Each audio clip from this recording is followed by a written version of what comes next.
Hello' guys, আসসালামু আলাইকুম and good morning. এয়া ৰাতিপুৱা মই ফ্ৰাইড ৰাইচ আৰু আচাৰ লৈছোঁ। এয়া মুনুৱে কিবা কৈ আছে মোক। তাই খাই আছে ব্ৰেড। ব্ৰেড খাই বহুত ভাল পায়। এয়া আম্মাই আনিলে কিবা পিজ্জা। এই পিজ্জা আপোনাক মই সন্ধিয়া বনাই দেখুৱাই আছোঁ।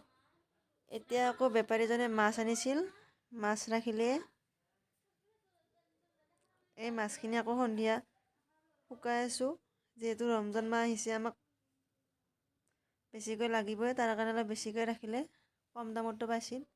এয়া মুনুৱে আকৌ দোকানত যাবৰ কাৰণে মানুহ বিচাৰি আছে, দোকানত যায় বুলি। এয়া মই মুনুক লৈ ওলালোঁ দোকানলৈ বুলি চিপছ খাবৰ বাবে।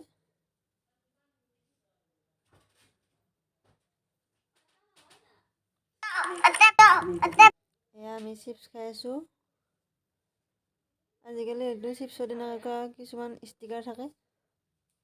এয়া আমি পিজ্জা বনাবলৈ ওলাইছোঁ। তাৰ কাৰণে লৈছোঁ তিয়ঁহ, বন্ধাকবি, বিলাহী, পিঁয়াজ, কৰ্ণ। এয়া টাৱাখনত তেল অলপ গৰম হ'বলৈ দিছোঁ। এয়া একেবাৰে চিম্পুল কৰি বনাইছোঁ আৰু মোৰ ষ্টাইলত, যিখিনি বস্তু ঘৰতে আছিল আৰু। এয়া তাতে অলপ পিঁয়াজ দি দিলোঁ। পিঁয়াজখিনি ৰংচুৱা হোৱালৈকে ভাজি আছোঁ। তাতে যিখিনি মই বস্তু কাটি থৈছিলোঁ সকলোখিনি দি দিলোঁ। এইখিনি অলপ লৰাই ল'ম।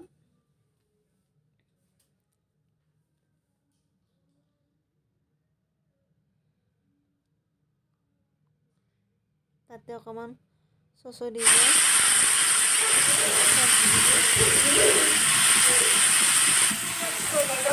যিখিনি মই চব্জি ভাজি লৈছিলোঁ সেইখিনি পিজ্জাখিনিৰ ওপৰত দি দিলোঁ। এতিয়া ঢাকনি মাৰি দি থৈ দিলোঁ অলপ সময়। পিজ্জা ৰেডি হৈ গ'ল। এতিয়া মই পিজ্জা খাওঁ। আপোনালোকক লগ পাই আছোঁ নেক্সট ভিডিঅ'ত। ভিডিঅ'টো শেষলৈকে চোৱাৰ বাবে ধন্যবাদ। যিহেতু নতুনকৈ ভিডিঅ' বনাইছোঁ, ভুল হ'ব পাৰে।